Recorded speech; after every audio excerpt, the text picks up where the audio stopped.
soir, j'ai continué dans la suite du premier message sur comment évangéliser de façon efficace. Donc on a dit beaucoup de choses, donc je vais juste continuer. Pour ceux qui n'ont pas écouté la première partie, ben voilà, ça sera sur la chaîne YouTube et voilà. On va aller dans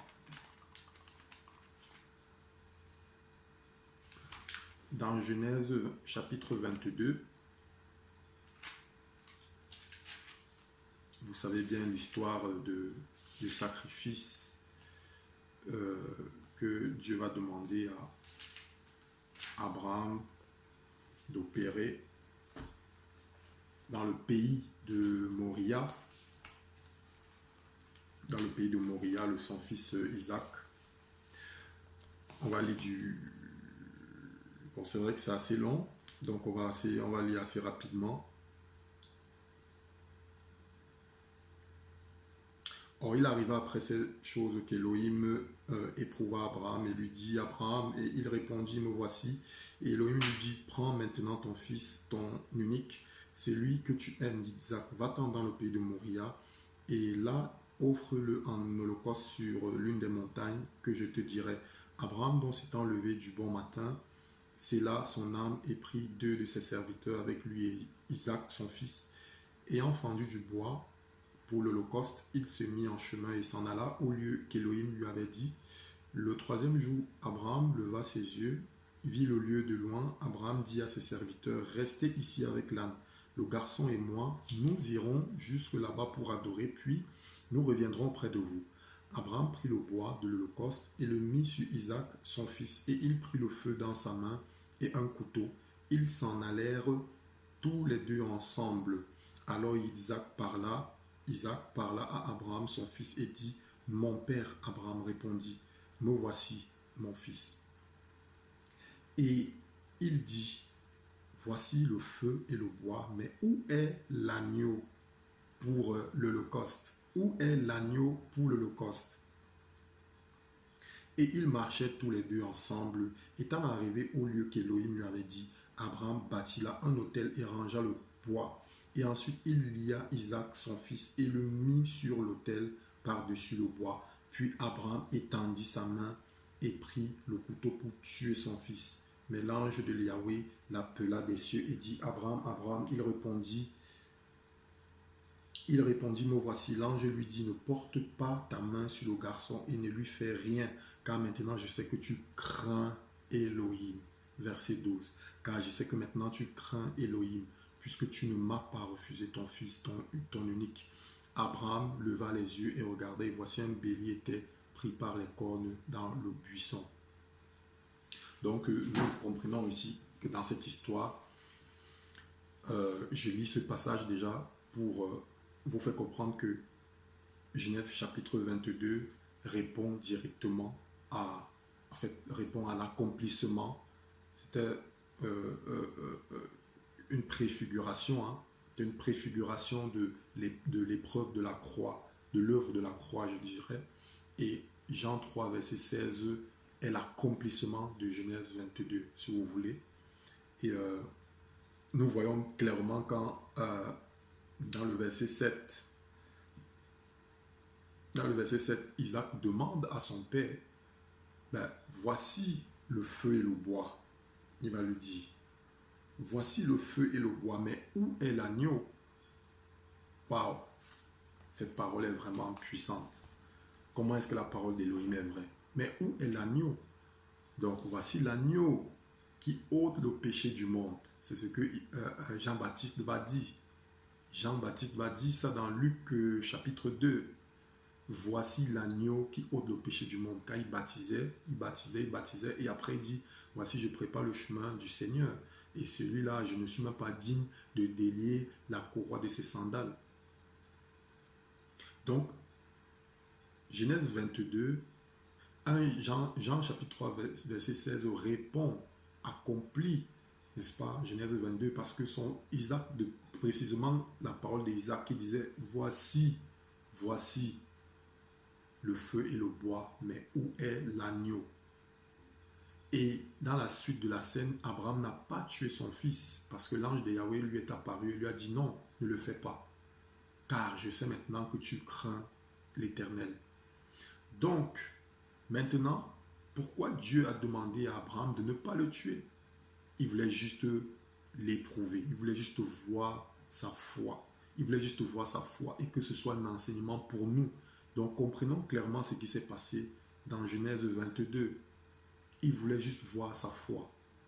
Et Abraham n'avait jamais vécu à une résurrection. Il n'avait jamais vu quelqu'un ressusciter. On est bien d'accord, quand vous regardez à la lumière des Écritures, il n'avait pas encore vu quelqu'un ressusciter. Et quand il vit la scène, il a fait preuve de foi. Et répondant à la prophétie, et Jean 3, verset 16, qui répond à cette prophétie. Maintenant, voici l'agneau. Bon, c'est vrai que dans la scène de Genèse 22, on dit que le voilà, il y avait un bélier qui était accroché par les cornes dans un buisson, nous dit la parole. Mais une fois de plus, en gros, Isaac était aussi la préfiguration de Christ. Mais Dieu n'a pas permis que Abraham tue son fils. Pourquoi? Parce que Isaac ne pouvait pas supporter le fardeau du monde entier, le péché du monde entier. Isaac ne pouvait pas supporter ça parce qu'il est un homme, parce qu'il connaissait le péché, tout simplement. Voilà encore un signe de la justice de Dieu. Dieu est juste et son amour s'est manifesté en Jésus-Christ, qui était l'image de Isaac, qui devait être tué. Mais Isaac n'a pas été tué parce qu'il n'était pas pur. Il était un homme, un pécheur. À cause du péché d'Adam, notre Père. Donc, Jean 3, chapitre 16, vient accomplir cela. Voici le feu, voici le bois, mais où est l'agneau? Voici l'agneau maintenant. Et c'est le Père maintenant qui va le faire. Abraham ne l'a pas fait parce que son fils était impur, parce que c'était un pécheur. Voilà.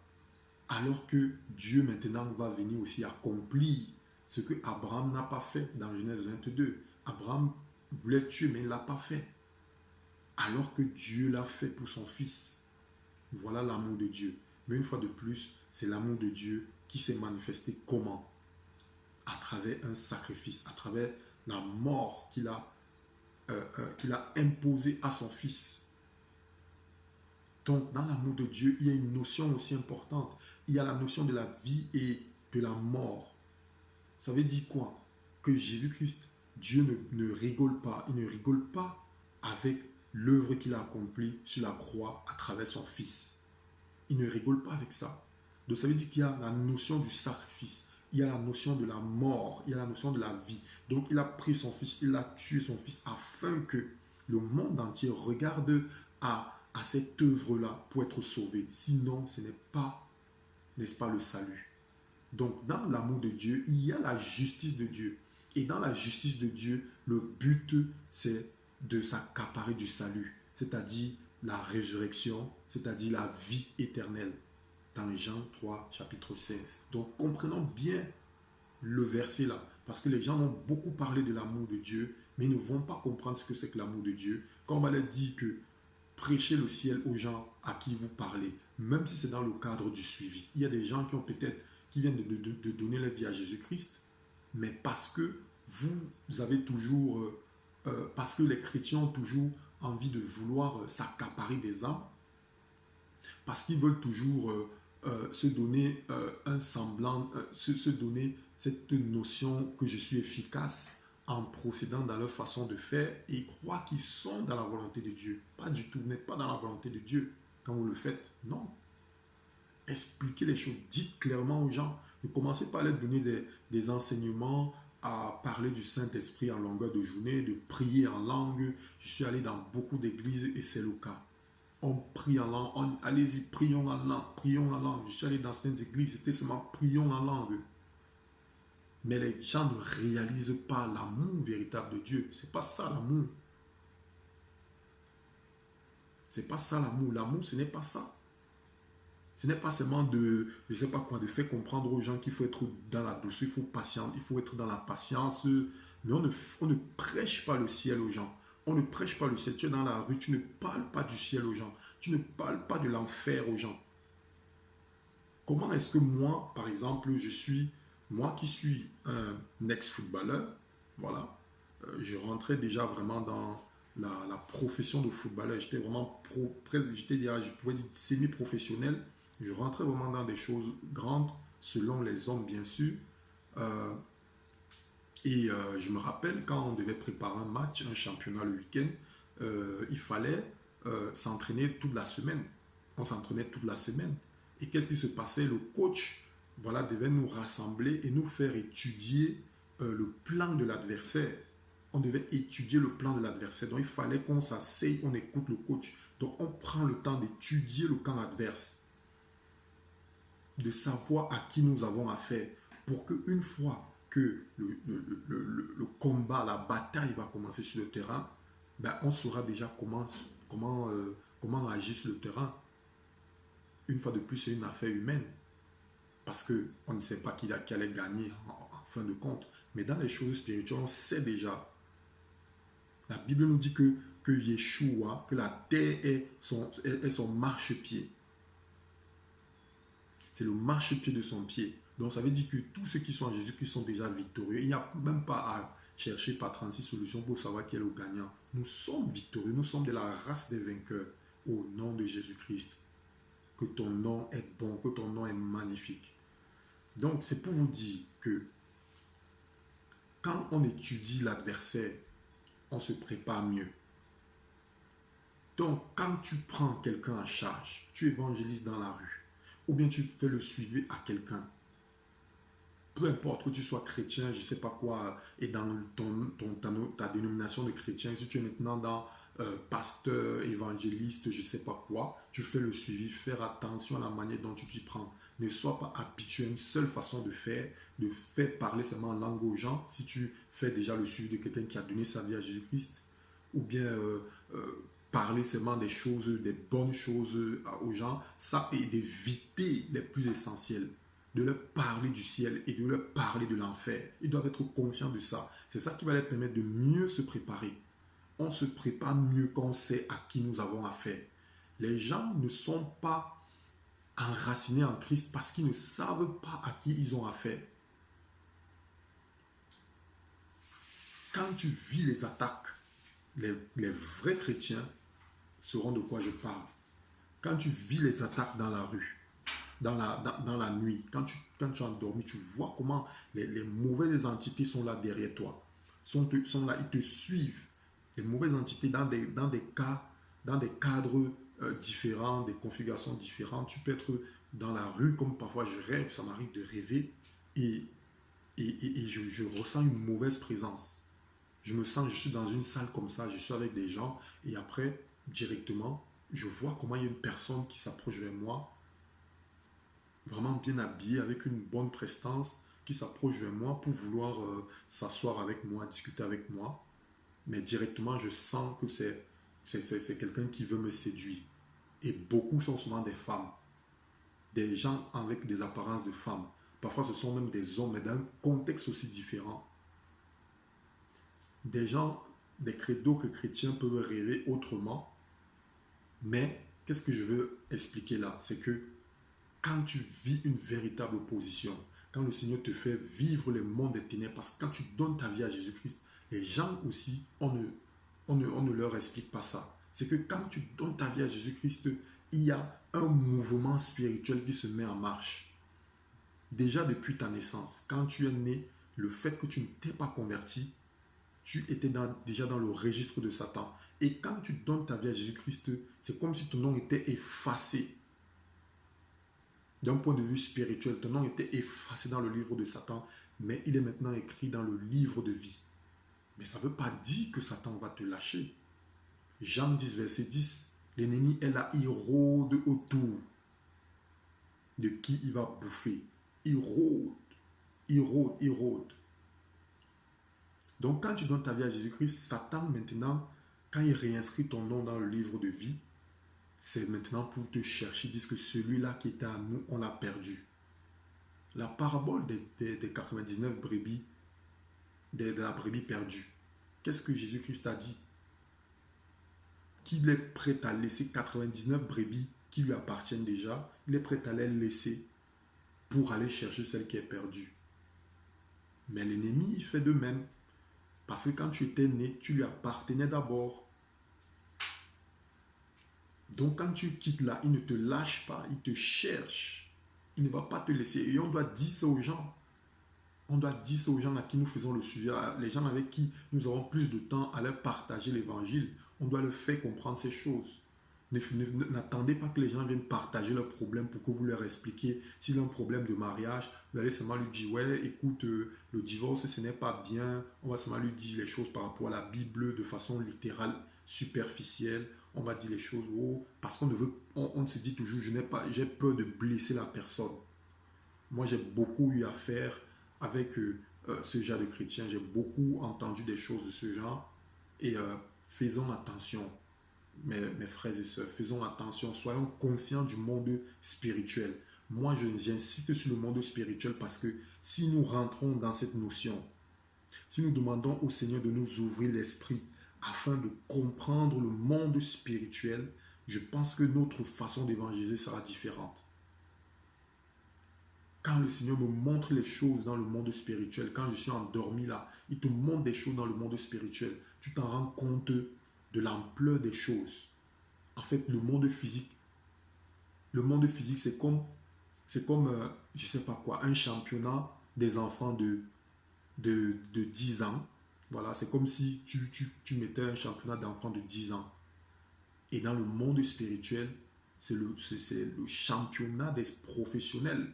Donc, imaginez-vous maintenant qu'on met, je ne sais pas quoi, imaginez-vous maintenant qu'on met en compétition une équipe des enfants de 10 ans et une équipe des enfants de 30 ans. Ben, soyons quand même honnêtes, il n'y a pas match. Il n'y a pas match.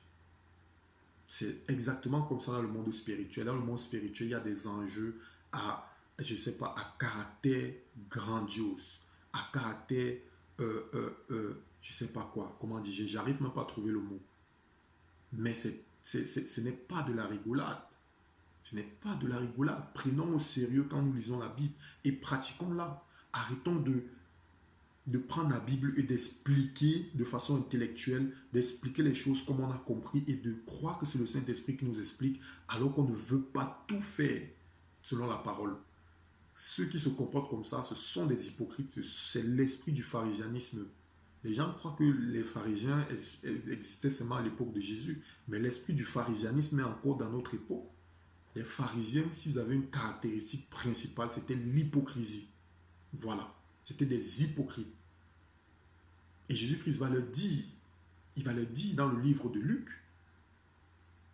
que vous êtes comme des tombes, des sépulcres qui ne paraissent pas et dont les gens marchent dessus sans s'en rendre compte. Et après, l'un d'eux va reprendre Jésus, va leur dire, mais là, tu es en train de nous outrager. Tu nous outrages, tu nous traites d'hypocrites, tu nous traites de tombeaux. Et Jésus-Christ va encore enfoncer le clou. Il va dire que vous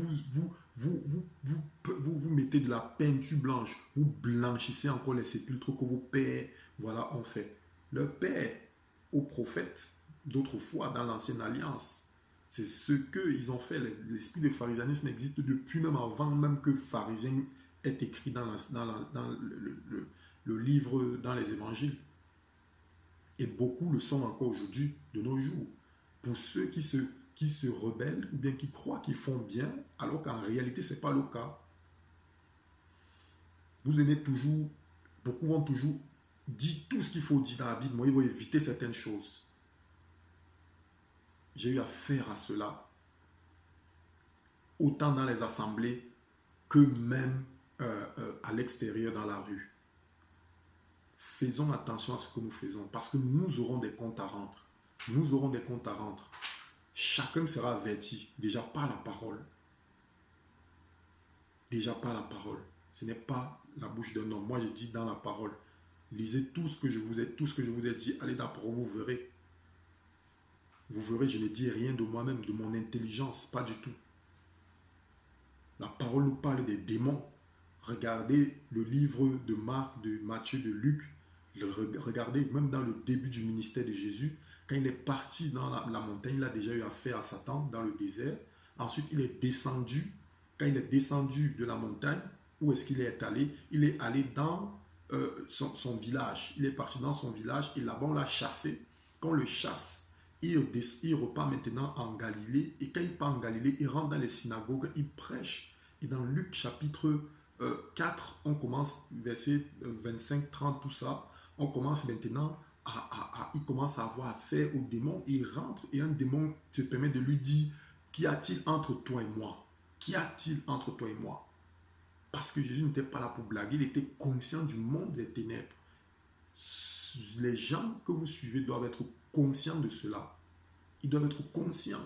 S'ils ne sont pas conscients, c'est vous qui les a menés, c'est vous qui les amenez, c'est vous qui soi-disant être leur enseignant, c'est vous qui allez payer les pots cassés parce que vous allez rendre des comptes à Dieu. Le cri de leur âme vous sera demandé, comme Dieu l'a dit à Ézéchiel dans le chapitre 4. Le sang qui crie là te sera demandé. Donc les gens que vous suivez mal, les gens que vous évangélisez mal dans la rue, ayez déjà, le Seigneur peut vous pardonner. Et il vous pardonnera si vous le demandez.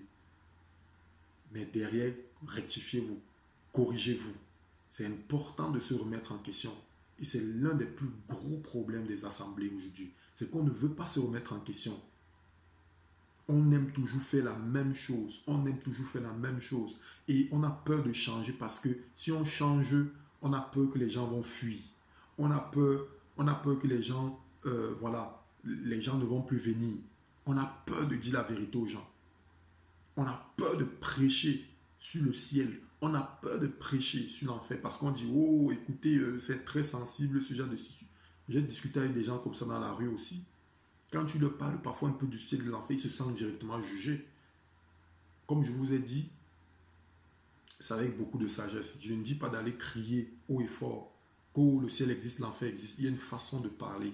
Il faut bien argumenter, il faut bien présenter son message, il faut bien raconter le message en fait. Ton message doit être bien soutenu, mais dans ce message, il doit y avoir la vérité qui sort. L'évangile doit être là. C'est pourquoi je dis toujours, quand j'ai eu affaire à quelqu'un qui m'a juste donné 1 minute de son temps, dès que je lui dis que Jésus-Christ l'aime, il va certainement me répondre, il va peut-être me dire merci. Voilà. Et je lui dis, est-ce que vous êtes conscient que demain vous allez mourir, par exemple? Est-ce que vous êtes conscient? La personne dit, ben oui, comme tout le monde d'ailleurs. Je dis, ouais. Mais est-ce que vous vous demandez où est-ce que les âmes des personnes qui meurent, est-ce que vous savez déjà que vous êtes une âme? Une âme qui ne va jamais décéder et qui n'aura que 2 destinations, le paradis et l'enfer. Je n'ai rien dit de mal, je ne l'ai pas jugé.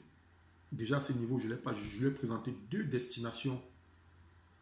Jean 3, chapitre 16. Si tu as cru au Fils de Dieu, le Christ, tu seras sauvé, tu auras la vie éternelle. Mais si tu n'as pas cru, ton âme va périr en enfer. Tout simplement. J'ai dit la vérité. Ça, c'est dans le cadre de celui qui me donne un peu de son temps, 1 minute, 2 minutes. Je n'ai pas eu le temps de rentrer dans les détails. Mais il y a des gens avec qui on a des conversations plus intéressantes. Et là, je rentre dans les détails. Et c'est là où il faut faire aussi beaucoup, il faut se donner beaucoup de sagesse afin de ne pas, afin que la personne ne se sente pas blessée, parce que ce n'est pas non plus le but. Mais il faut que la personne entende la vérité. Après, il y a des gens qui sont tellement susceptibles que quand tu vas leur dire la vérité, ça va directement le blesser. C'est comme si tu étais rentré vraiment en plein dedans en lui. Et voilà. Donc, je n'ai pas le choix. Je lui dis, je suis désolé, mais c'est des choses qui arrivent. Ça va arriver à celui qui prendra son choix. Et bien, en fonction de ce choix, des conséquences lui seront imputées, tout simplement. Donc, voilà.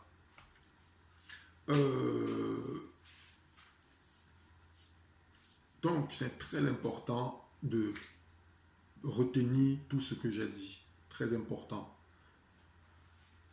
Très, très important. Soyons efficaces dans notre message. Réalisons que le monde des ténèbres est là et a été mis en action.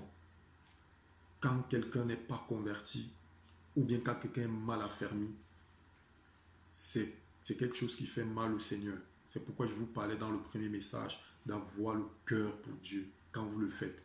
Ce n'est pas d'avoir une connaissance globale de la parole, mais si tu as déjà le cœur pour Dieu, si tu as compris le message central de la croix et que si tu as l'ouverture d'esprit de communiquer ce message dans toute sa vérité, Dieu va te récompenser, Dieu va t'encourager, Dieu va te dire les choses dans ta vie. Si tu fais quelque chose qui ne lui plaît pas, il te le dira clairement parce que tu as une ouverture d'esprit qui lui permet de te parler et qui te rend capable de comprendre.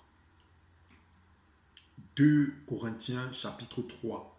Je bénis le Seigneur qui nous a rendus capables, n'est-ce pas, d'être serviteurs du royaume des cieux. Oui, parce que si tu es humble, eh ben, tu seras capable. Tu seras capable, pas par tes propres forces, mais par l'Esprit de Dieu. Zorobabel écoutait Dieu. Et il a dit à Zorobabel, Dieu va dire à Zorobabel, ce n'est ni par la force, ni par la puissance que tu as, mais c'est par l'Esprit. Va avec mon esprit, parce que tu es obéissant, parce que tu m'écoutes, eh ben, les choses vont se faire. Moi, je vais par l'Esprit de Dieu. Bien sûr, l'Esprit que vous parlez aux gens, c'est clairement ça qu'il faut. Mais il faut dire toute la vérité. Paul disait que je bénis le nom du Seigneur parce que je n'ai rien caché de ce qu'il m'a dit. Je l'ai annoncé intégralement et droitement que Christ est mort et qu'il est ressuscité. Voilà le message de sa croix. Il va dire dans 1 Corinthiens 2, je ne veux même pas entendre autre chose que Jésus-Christ crucifié. Je ne veux même pas entendre ça. Donc, David dit que dans le message de Paul, il parlait de la croix. Il parlait de la croix. Et qu'est-ce qui s'est passé à la croix? Il s'est passé quoi? Jésus-Christ est mort, il est ressuscité. Et pour quelle cause? Pourquoi il est mort? Pourquoi il est ressuscité? Il est mort pourquoi? Parce que nous avons péché. Comme dans Nombre chapitre 21 avec le serpent d'airain. Parce que le peuple mourait. Ils ont péché contre Dieu, ils mouraient. Et quand ils ont demandé pardon, Dieu les a exaucés à travers la vue de plonger son regard sur Jésus-Christ. Ils ont été sauvés. Voilà, c'est ça. Ils ont été sauvés. Reste dans la vérité. Parce que la conséquence des chrétiens mal suivis par les enseignants est parfois pire même que certains inconvertis. Pire, pourquoi? Parce que ces gens, sachez que quand quelqu'un se convertit, il rentre dans un domaine de la marche chrétienne où il aura affaire à des oppositions, il aura affaire à des combats. Pardon. Il aura affaire à des combats. Les combats seront là, ça va se multiplier. Et cette personne peut facilement abandonner dans sa foi parce qu'on lui a raconté n'importe quoi. On lui a dit comment Dieu est le Dieu de bénédiction matérielle. Le Dieu qui est là pour résoudre les problèmes des humains. On leur a juste dit ça et puis c'est bon. On ne leur a pas dit que Jésus-Christ, comme Job 5 le dit, que Jésus-Christ est celui, Dieu est celui qui te blesse, il te blesse et il te guérit. Les gens ne disent pas ça aux chrétiens, on ne dit pas ça aux chrétiens que Jésus-Christ aussi il te blesse en fait et il te guérit. Quand tu souffres là pour le nom de Jésus-Christ, tu penses que c'est quoi? Il te blesse. Il est en train de te blesser afin de te dépouiller, afin de faire sortir le vieil homme qui est dans ton corps, de faire sortir le vieil homme qui est dans ton esprit, de faire sortir le vieil homme qui est dans ton âme, pour te donner, n'est-ce pas, une nouvelle créature, pour te donner une nouvelle personne de toi, en esprit bien sûr. C'est ça le message. Il n'y a rien d'autre que ça, c'est exactement ça.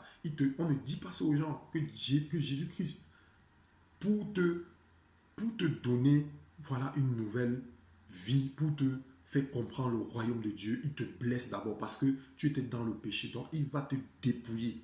Le simple fait que tu l'as accepté, tu es justifié par son sang. Ça, c'est sa grâce. Mais ça ne s'arrête pas là. Il veut maintenant que tu rentres dans la marche. Rentre dans la marche chrétienne, où il faudra maintenant marcher dans la sainteté. Écouter sa parole, méditer sa parole, grandir en connaissance, faire attention au péché. Avant même de commencer à le servir, ce sont des choses qu'on doit travailler dans notre vie. On doit être conscient que on ne doit pas faire n'importe quoi. On est dans un monde où on peut tellement vite basculer de l'autre côté. Et si vous donnez, vous communiquez un enseignement léger à ces gens, ou du moins si vous ne leur donnez pas, vous ne leur communiquez pas un message basé sur toute la vérité, vous allez former des chrétiens, vous allez en fait former des adeptes. Voilà. Parce que le fait que vous n'enseignez pas entièrement, vous êtes dans un système. Le fait que vous n'évangélisez pas bien et que vous refusez de vous remettre en question pour ne pas corriger, eh bien, vous êtes comme des adeptes. Vous êtes comme des pharisiens. Oui, je le dis, vous êtes comme des pharisiens. Et les pharisiens, c'est comme ça qu'ils sont. Ils ne se remettaient jamais en question. Même s'ils le faisaient dans le secret, ils ne montraient pas Jésus. Et d'ailleurs, c'est eux qui vont le tuer plus tard. Ils ne se remettaient jamais en question. Ils étaient toujours en train de croire qu'ils connaissaient trop. Et c'est ça l'hypocrisie. 1 Corinthiens 8, la connaissance enfle, mais la charité édifie. C'est clairement ça. Ils croyaient qu'ils connaissaient trop. Ils connaissaient trop. Mais voilà, en réalité, ils ne connaissent rien. Comme 1 Corinthiens 8 le dit. Tu crois que tu connais trop? Eh bien, laisse-moi te dire, tu ne connais encore rien. Donc, laisse Jésus-Christ t'enseigner. Laisse-le t'enseigner afin que tu puisses aussi bien communiquer le message. Afin que tu puisses aussi bien communiquer le message. Donc, voilà. C'est ce que j'avais à dire aujourd'hui. Quand ces chrétiens vont commencer à vivre des rêves où on les poursuit la nuit, qu'est-ce que vous allez leur dire? Il y a des chrétiens qui ne vivent même pas ça. Il y a des chrétiens qui ne vivent pas. Leur combat, c'est juste, ouais, j'avais une difficulté de ça, et Jésus a débloqué ça dans ma vie. Ça, c'est bien. Dieu, c'est aussi le Dieu qui veut te bénir matériellement. Mais tu comprendras que ta dimension spirituelle est trop limitée. Aspire aux choses les meilleures. Aspire aux choses les meilleures, comme nous dit la parole. Aspire aux choses. Et ces meilleures-là, c'est de rentrer davantage dans l'intimité. C'est là où ton évangélisation sera efficace. C'est là où ton suivi, parce que le suivi, c'est toujours l'évangélisation. C'est à ce niveau que ça sera efficace. Parce que tu te laisses enseigner. Jésus-Christ disait que mon fardeau est léger. Laissez-vous enseigner par moi. Mon fardeau est léger. C'est léger, c'est tellement facile. C'est tellement facile, une fois qu'on a accepté Jésus-Christ, de s'abandonner à lui et d'écouter tout ce qu'il nous dit, afin que nous puissions le transmettre droitement.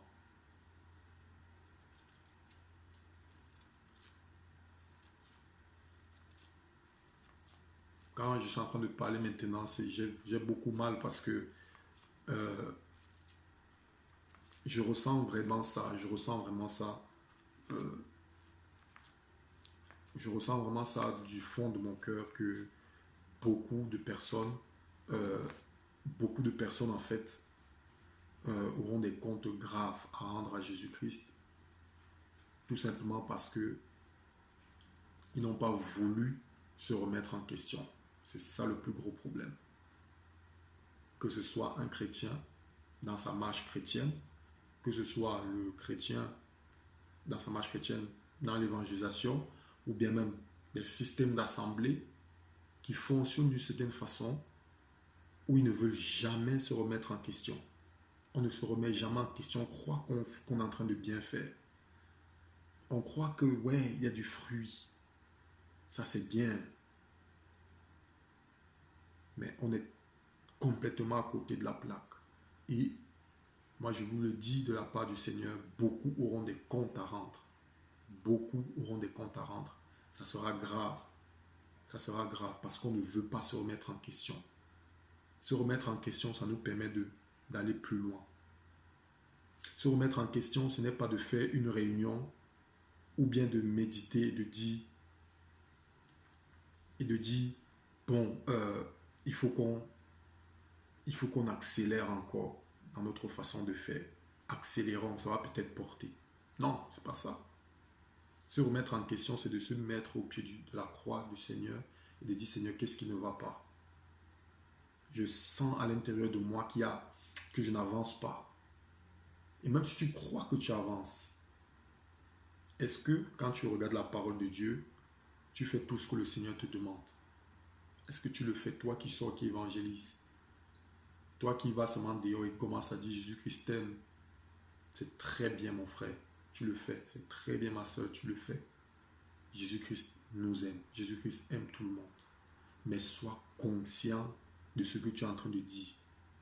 Tu es peut-être conscient dans une échelle, mais sois véritablement conscient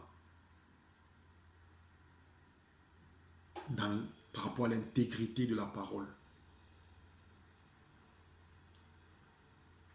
Par rapport à l'intégrité de la parole, sois-en conscient.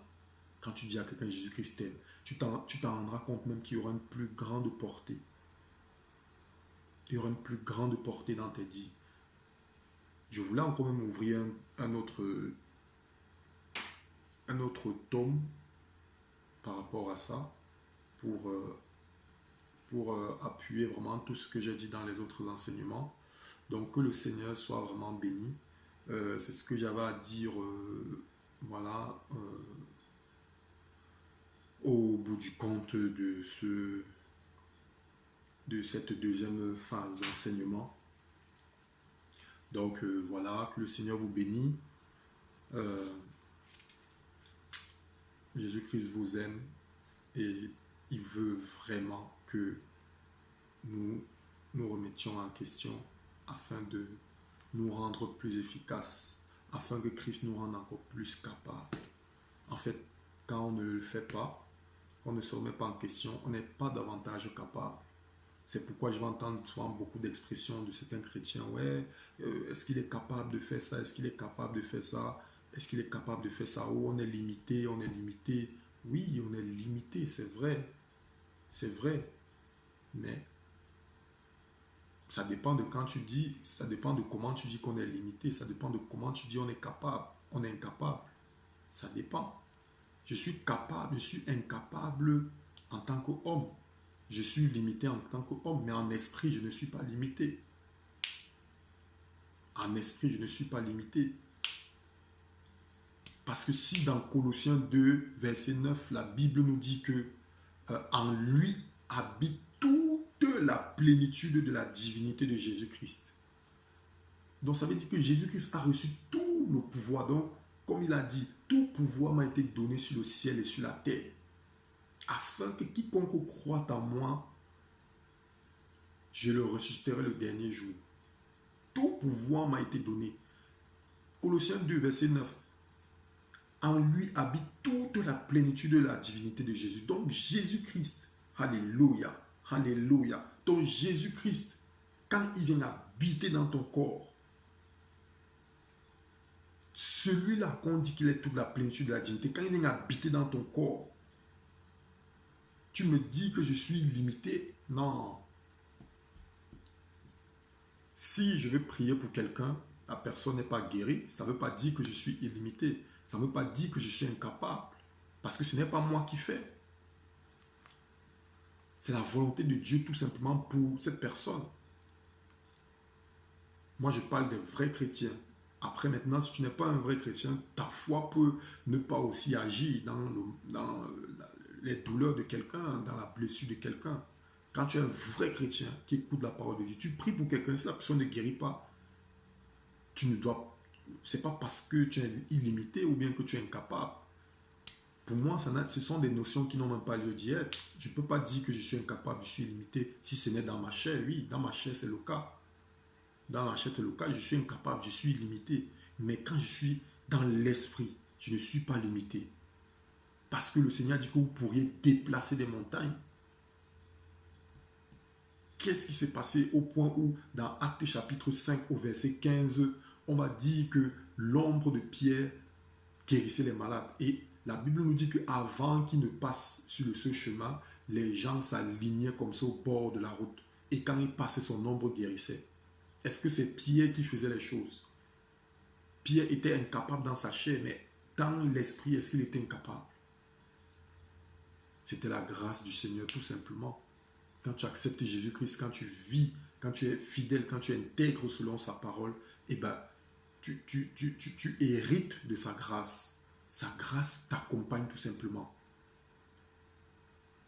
Paul, dans les actes des apôtres, ses mouchoirs guérissaient les gens. Il prenait ses mouchoirs comme ça, là, voilà. Les gens touchés, ils étaient guéris. Les démons sortaient partout dans eux. Jusqu'à ce que la Bible nous dit que beaucoup sont partis prendre leurs livres, ils ont commencé à jeter. Voilà. Tous les livres de sorcellerie, tous ces gens qui lisaient des romans maléfiques, tous ces ils ont jeté, ils sont débarrassés. Vous allez me parler d'incapacité. Donc c'est pour dire que même ça contribue à ton inefficacité aussi dans l'évangélisation. C'est que tu évangélises, mais tu n'as pas aussi la foi de prier pour des gens. Tu n'as pas la foi de prier pour les malades. Il y a des gens qui sont dans la rue et que Jésus-Christ veut délivrer parce qu'il veut passer par la guérison de leur corps physiquement afin qu'ils acceptent Christ. C'est ça. Tout cet ensemble-là, c'est ça qui régit en fait les différentes erreurs que les chrétiens commettent dans la rue et qui font d'eux des chrétiens inefficaces dans l'évangélisation. C'est qu'ils ne font pas confiance à Dieu. C'est ça le message dans ce tome 2. C'est qu'ils ne font pas confiance à Dieu. C'est ça. Si tu ne fais pas confiance à Dieu, tu vas te sentir incapable. Si tu ne fais pas confiance à Dieu, tu vas croire que tu ne fais rien en fait. Que tu ne peux rien faire. Donc, parvenu au thème de cet enseignement, la deuxième partie de cet enseignement, je vous bénis au nom de Jésus-Christ que ce message qui vous a été transmis, voilà, ne vous fasse pas croire que j'étais là pour juger des gens. Non, franchement, le Seigneur nous aime nous tous. Donc, ce message consiste pour nous de prendre conscience de cela. Et quand je prêche, le Saint-Esprit, quand il me parle, je le reçois moi-même aussi. Donc, il ne faut pas croire, je ne veux pas me faire passer pour celui qui parle juste et qui croit qu'il connaît trop. Non, pas du tout. Je m'enseigne aussi à moi-même. Et j'aime me remettre en question. J'aime me mettre sur le côté. J'aime me mettre en retrait et me poser des questions. Seigneur, quand je lis ta parole, je suis humble quand je lis ta parole. Je veux que tu m'enseignes. Je ne veux pas être un chrétien mal accompli. Comme Jacques chapitre 1 va le dire, ce sont les épreuves qui font de nous des chrétiens accomplis. Jacques 1 le dit, ce sont des épreuves qui feront que nous serons finalement des disciples accomplis. Donc moi, c'est ça ma prière de tous les jours. Je ne me remets pas en question parce que je suis incapable ou parce que je suis tout le temps dans l'erreur. Je me remets en question parce que je veux être de plus en plus efficace pour le Seigneur.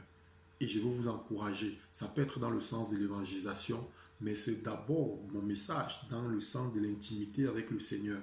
Je ne veux pas que mon message vous fasse comprendre que il faut juste être efficace dans l'évangélisation.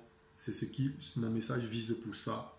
Mais si vous avez bien compris mon message, je vous incite à être d'abord des véritables adorateurs. Comme Jean 6 le dit, le Seigneur cherche des adorateurs en esprit et en vérité. Donc voilà, que le Seigneur vous bénisse et à bientôt.